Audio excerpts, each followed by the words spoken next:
I'm joined by Karen Blackett, who's chair of Mediacom, the largest media agency in the United Kingdom. Siobhan Jenny, CEO of Radio Centre, and was, amongst many other roles, Director of Strategy and Communication at the DCMS. And we're going to look at the issue of advertising and government, whether advertising should advertise itself, and other themes as well. Thanks so much for coming in. I better put my stop. Oh no, I've got a timer here, just because you'll want coffee at some point. I know, Siobhan, that you feel very strongly. Let's look at government's relationship to advertising and how advertising should approach government.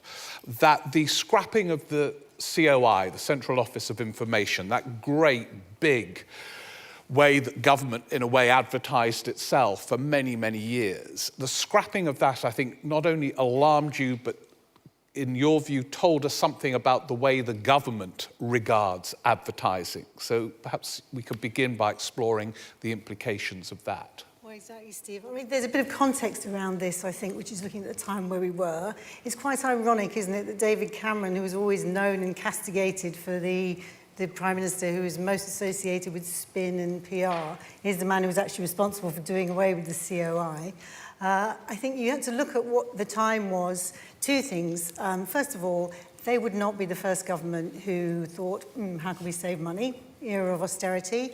Let's do away with that thing that just speaks to the public. Who cares about that, really? That is an underconfident thing to say. I think a self-confident government will go, I don't really care what the Daily Mail says about spin and all the rest of it. I have a democratic duty, we have as a government, to inform taxpayers what we're doing with their money. And do you know what the best way to do that is? It's through mass market advertising and communication. And I can see why they were attracted to Nudge and social media, going, that's the way to wipe off money off the bottom line straight away. But it's not as effective. And that's why I worry that taking out that cadre of experts from government has really resulted in a democratic deficit. Do you agree with that, Karen, and whether that does have a wider implication about how they regard advertising, really? I do agree. So I think we are growing up in an era where within government we have a number of ministers that don't understand marketing, and that principally is because we have got rid of the COI. I think there is a lack of understanding. It's actually mixed. It's mixed within government, actually. There's a mixed understanding about what our industry can do and about our industry being a force for good and our industry contributing to the growth of the UK economy. Yeah. So I think in terms of the number of issues which we have to solve and have to talk to the UK population about, advertising can help. But also in terms of stimulating the UK economy, where growth is going to come from, again, advertising can help. There's enough statistics from the Ad Association which demonstrates how much advertising contributes to UK GDP. And do you detect any difference in, we heard the sort of virtually unqualified praise from Karen Bradley first thing this morning. But I sort of checked after we had a conversation, the nudge unit is still there. And given that Theresa May has just about destroyed anything else associated with David Cameron, does that suggest an equally suspicious, wary attitude to certainly advertising for government?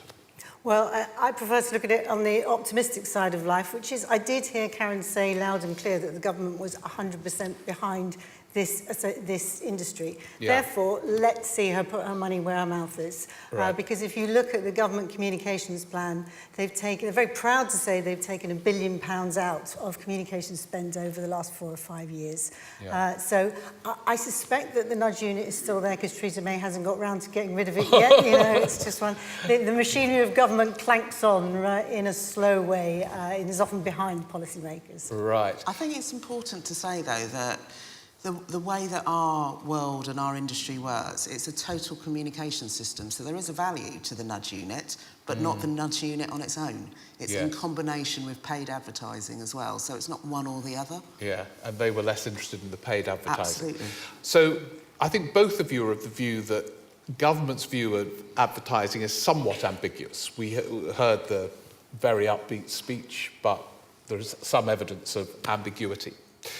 How should advertisers respond to that? Should advertisers advertise? What do you think? I think there absolutely is a need for us to explain how we can help and what we do. So I don't believe there's a number of ministers that understand advertising within the creative industries. I think the creative industries, they absolutely know is a massive contributor to UK GDP, but advertising is the second biggest sector within the creative industries.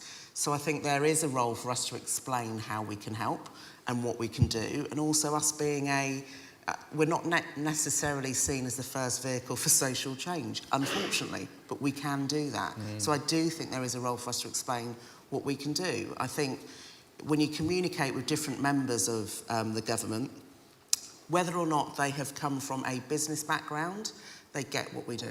So if I think about people like Lord Price, when he was sort of leading UKTI, which has now changed into the Department for International Trade, he absolutely got the role of advertising and the role of marketing because of his background from Waitrose. So I think it depends who you sort of interact with, whether or not they understand the role of advertising and what we can do. I think you're warier of the idea of advertising.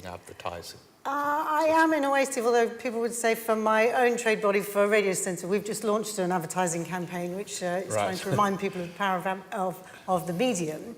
I think when you're facing government, you've got a slightly different constituency, if you like. So if you're trying to influence, let's say, ministers, senior civil servants, it doesn't feel to me that an advertising campaign is quite the right way to go with that. You know, what would you do? Would you do one of Theresa May's lorries sort of going around Whitehall with various slogans on it? I think what you really need to do is to demonstrate the power of what we can do. And what does the government most need at the moment?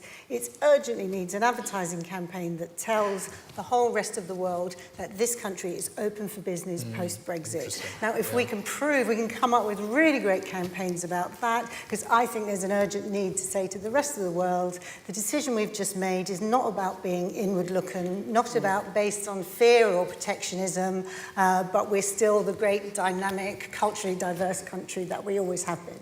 I mean, the brilliant thing about our industry is that anything can be an advertising medium. So although we might not be advertising, there's ways of making sure that what we do comes across, as well as demonstrating it in terms of a campaign. I agree, and in addition to that, leading the way, making sure that we are the best we possibly can be in terms of diversity. All the things we've just been talking about, was it a London-based phenomenon that we all believed that we were going to remain?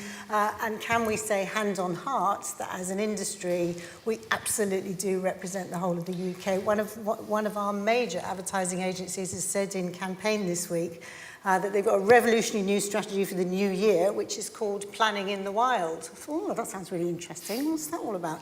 And it is actually about going to talk to people outside London. Right. So, revolutionary. There's this revolutionary theme that's emerging from this conference.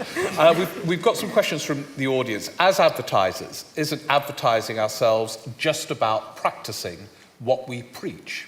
If we don't do it, how can we expect others to believe we can do it for them?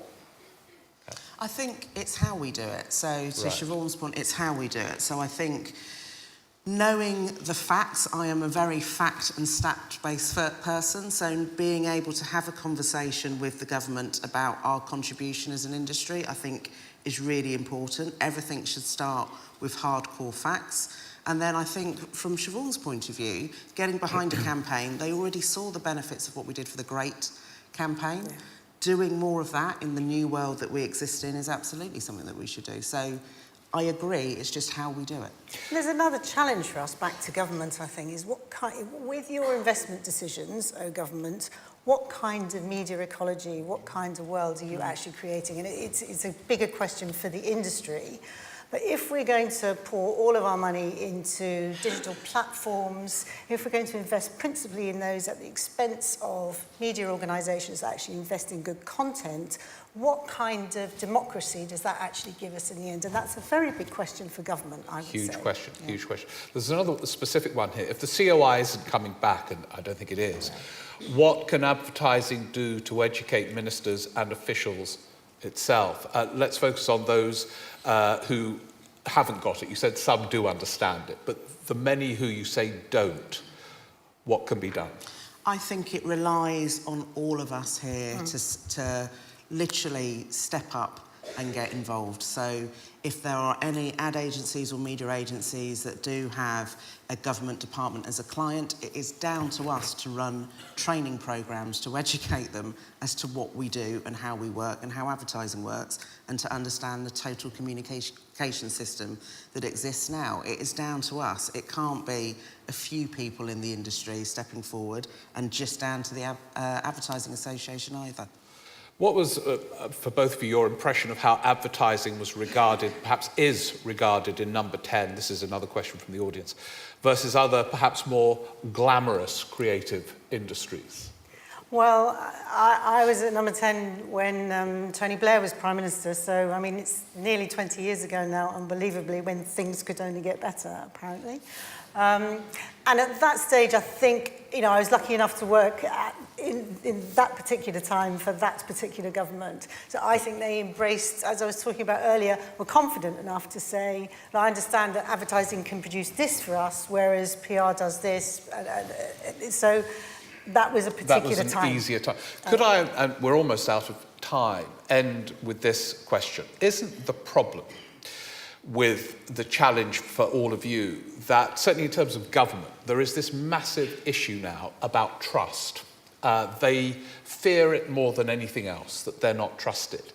And you mentioned it's a brilliant idea that she should be advertising now that Britain is open for business and all the rest of it.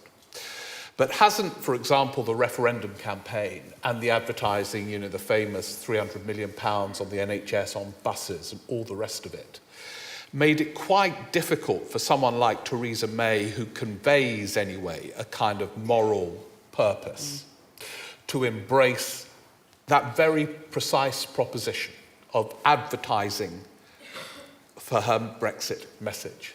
And that has wider problems in terms of your relationship with government. I mean, I clearly was a Remainer, and I was appalled, as I'm sure most people were, about the bus, and the bus being able to drive around with a claim which then very suddenly disappeared after the vote had come in. I think all of us in this industry believe that brands should tell the truth. That is no different to political advertising. It is something that we should encourage our clients to always tell the truth in their advertising. Absolutely, you can make it aspirational. Absolutely, you can make it inspirational. But at the core and at the DNA should be telling the truth. That is no different between a brand or whether it's a political message. You just need to make sure it's not open to interpretation with lots of small print at the bottom of it. And I would add to that, Steve, you've talked about brand Theresa May in a way. That's a tremendous part of her capital. So in a way, if anybody could get behind an advertising campaign, she could. She could. And this issue of trust, which haunts politicians, can be addressed just by making it wholly accurate, I suppose. Yeah, That's how we could do it.